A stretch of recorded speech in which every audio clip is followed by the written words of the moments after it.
యెహోషువ గ్రంథము 23వ అధ్యాయం, పేజీ నెంబర్ 196, 9, 10, 11 వచనాలు కలిసి చదువుకుందాం.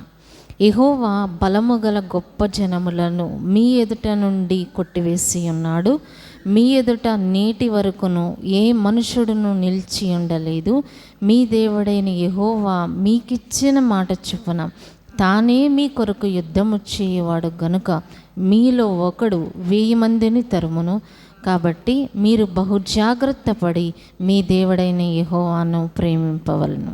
మనం చదువుకున్న ఈ వాక్య భాగంలో యెహోషువ గారు ఇశ్రాయేలీయులతో చెప్తున్నారనమాట. యెహోషువ గారు చాలా వృద్ధుడైపోయారంట. 23వ అధ్యాయము లాస్ట్ లైన్లో చూస్తే, అనేక దినములైన తర్వాత యెహోషువ బహు సంవత్సరములు గల వృద్ధుడాయను. ఈయన ఇంచుమించుగా 110 సంవత్సరాలు బ్రతికారనమాట. ఈయన మరి తన జీవితం అంతట్లో కూడా మోషేతో కలిసి ఇశ్రాయేలీయులను నడిపించినప్పుడు ఆ కార్యాలన్నీ చూస్తూ ఆయన వృద్ధుడైపోయాక ఏం చెప్తున్నారండి? యెహోవా బలము గల గొప్ప జనములను మీ ఎదుట నుండి కొట్టివేసి ఉన్నాడు. అంటే మన జీవితంలో వచ్చే సమస్యలు, ఆటంకాలు, ఇరుకులు, ఇబ్బందులు, అనారోగ్యాలు ఇవన్నీ మన ముందు ఎలా నిలుస్తున్నాయండి? బలము గల గొప్ప జనాలుగా నిలుస్తూ ఉంటాయి. మనం వాటితో పోరాడలేం, కానీ మన ఎదుట నుండి దేవుడు అవన్నీ కూడా కొట్టివేశారంట. ఇంకా ఏం చెప్తున్నారండి?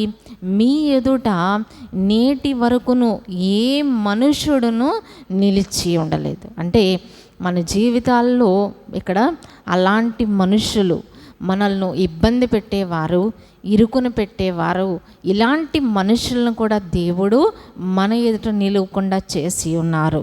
ఎందుకు అంటే కారణం దేని విషయం అంటారు? 10వ వచనములో, మీ దేవుడైన యెహోవా మీకిచ్చిన మాట చొప్పున తానే మీ కొరకు యుద్ధము చేయవాడు గనుక మీలో ఒకడు 1000 మందిని తరుమును. ఎందుకు అంటే ఎందుకు ఇలా జరిగింది?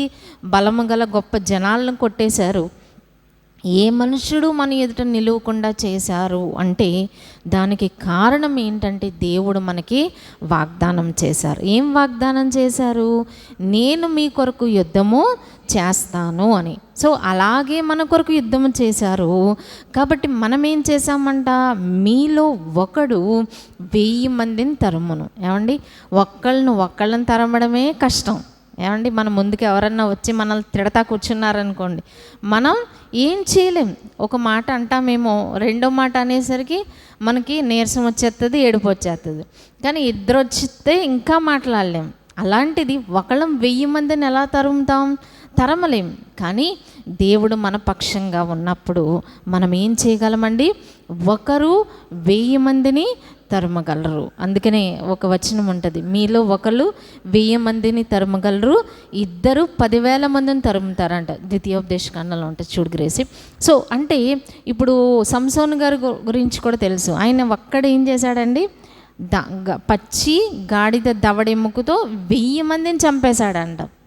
అంటే అంత సామర్థ్యము, అంత శక్తి మనకి దేవుడు ఇస్తారు. ఇప్పుడు దేవుడు మన కొరకు యుద్ధం చేసినప్పుడు, అంటే కొన్ని కార్యాలు మనం అనుకుంటాం ఇవి మనం చేయలేమనుకుంటాం, కానీ దేవుడు మన చేత చేయిస్తాడు. ఇప్పుడు దేవుడు మనకి తోడుగా ఉన్నప్పుడు ఇంకా ఏముందండి? కాబట్టి మనం ఏం చేయాలంట?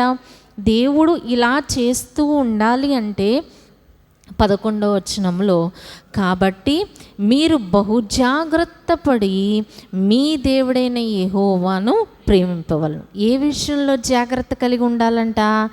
దేవుణ్ణి ప్రేమించే విషయంలో జాగ్రత్తే కాదు, ఇక్కడ ఏం చెప్తున్నారు? బహుజాగ్రత్త పడి మన దేవుణ్ణి ప్రేమించాలి. అంటే ఆయన్ని ప్రేమిస్తున్నామంటే అర్థం ఏంటండి? మనము ఎవరైనా దేవుణ్ణి ప్రేమిస్తున్నారు అంటే దాని అర్థం ఏంటి? ఆయన ఆజ్ఞలు గైకోవడమే ఆయన్ని ప్రేమించడం. అంటే ఆయన ఆజ్ఞలు గైకొనే విషయంలో మనం చాలా జాగ్రత్త కలిగి ఉండాలి. ఎంత జాగ్రత్త అంటే బహుజాగ్రత్త.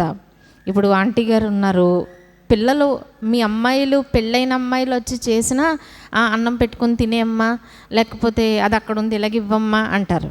కానీ అల్లుళ్ళు వచ్చారనుకోండి, ఎలా ఉంటారు? బహుజాగ్రత్త. అంటే వాళ్ళకి ఎక్కడ కూడా మనం ఎక్కడ తేడా రాకుండా చేసుకోవాలి. లేదంటే మరి అంటే రకరకాల సమస్యలు వస్తూ ఉంటాయి. అంటే కూతుళ్ళు వచ్చిన దానికి అల్లుళ్ళు వచ్చిన దానికి తేడా ఉంటుంది. అంటే అప్పుడు ఇంకా ఎలా ప్రేమిస్తారు మీరు? బహుజాగ్రత్త. అంటే వడ్డిచ్చే విషయంలో కూడా అమ్మాయికి ఒక్క మొక్క తక్కువైనా పర్లేదు, అల్లుడు తినకపోయినా ఏం చేయాలి? ఫుల్గా వెయ్యాలి అక్కడ. అవన్నీ అంటే బహుజాగ్రత్త అనే దానికి. అలాగే గెస్ట్లు ఎవరన్నా వచ్చినప్పుడు కూడా మనం ఎలా తింటామండి? ఇంట్లో ఏది కావాలంటే అది వడ్డించుకుంటాం. కానీ గెస్ట్లు వచ్చినప్పుడు ఏం చేయాలి? బహుజాగ్రత్తగా వడ్డించాలన్నమాట.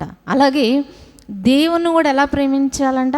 బహుజాగ్రత్తగా ప్రేమించాలంట. ఆ ప్రేమించే విషయంలో కూడా అంటే ఆయనకి ఎక్కడన్నా కోపం వస్తుందేమో, ఆయనకి ఎక్కడన్నా తేడా వస్తుందేమో అని మనం అన్ని విషయాల్లో జాగ్రత్తగా ఉంటే దేవుడు ఏం చేస్తారంట?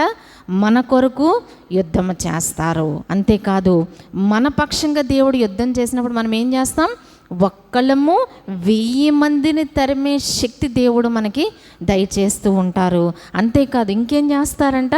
9వ వచనంలో బలము గల గొప్ప జనములను మీ ఎదుట నుండి కొట్టివేసి ఉన్నాడు. కాబట్టి ఒక వాక్యం కూడా చదువుకుందామండి. ఈ 1000 మందిని తరిమే బలం ఎలా వస్తుందంటే ద్వితీయోపదేశ ఖండము ఎంత గ్రీసి 32వ అధ్యాయం అండి. 32వ అధ్యాయము యెహోషువ గ్రంథం వెనకాల ఉంటుంది. 174వ పేజీ అండి. 174వ పేజీ 30వ వచనంలో లాస్ట్ 2 లైన్లో ఏముందండి? ఒకడు ఎట్లు 1000 మందిని తరుమును, ఇద్దరు ఎట్లు 10,000 మందిని పారదోలుదురు. ఏమండి? ఒక్కళ్ళు 1000 మందిని తరమొచ్చంట.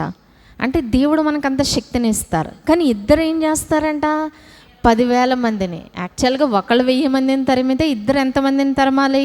2,000 మందిని తరమాలి. కానీ ఇద్దరు 10,000 మందిని తరమగలరంట. అంటే ఇద్దరము కలిసి ఏక మనస్సుతో, ఏక హృదయముతో, అంటే కుటుంబంలో ఒక భార్యాభర్తలైనా, అన్నదమ్ములైనా, అక్క చెల్లెళ్ళైనా ఇద్దరము కలిసి ఏక మనస్సుతో ప్రార్థన చేస్తే, ఏక మనస్సుతో దేవుణ్ణి ప్రేమిస్తే ఎంతమందిని తరమగలమండి?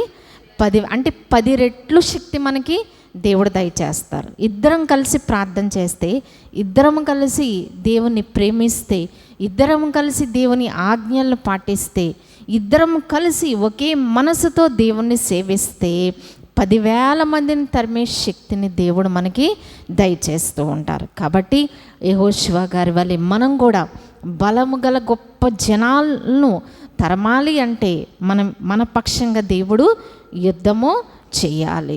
సో ఒకళ్ళు 1000 మందిని తరమగలం, ఇద్దరం 10,000 మందిని తరమగలిగే శక్తి దేవుడు మనకి దయచేస్తారు. కానీ వీటన్నిటికీ సెంటర్ ఏంటండి? ఆయన్ని బహుజాగ్రత్తగా ప్రేమించాలి. మనుషులకే మనం ఇంత గౌరవం ఇస్తే దేవుణ్ణి మనం ఇంకెంత గౌరవంగా చూసుకోవాలో మనం ఆలోచించుకుంటూ మన నిత్య జీవితంలో ఆయన కోపాన్ని రేపకుండా మన మాటల్లో కానీ, మన చూపుల్లో కానీ, మన తలంపుల్లో కానీ, మన క్రియల్లో కానీ, మన నడవడికలో కానీ ఆయన కోపాన్ని రేపకుండా ఆయన్ని బహుజాగ్రత్తగా ప్రేమిస్తూ ఆయన ఇచ్చే గొప్ప కార్యాలు మనం పొందాలి. ప్రభు అట్టి కృపలు మనకు దయచేయనుగాక. ఆమేన్. పరిశుద్ధుడా, విన్న మాటలు మాలో ఫలింప చేయమని యేసు నామమున ప్రార్థించి వేడుకొంచున్నాం తండ్రి. ఆమేన్.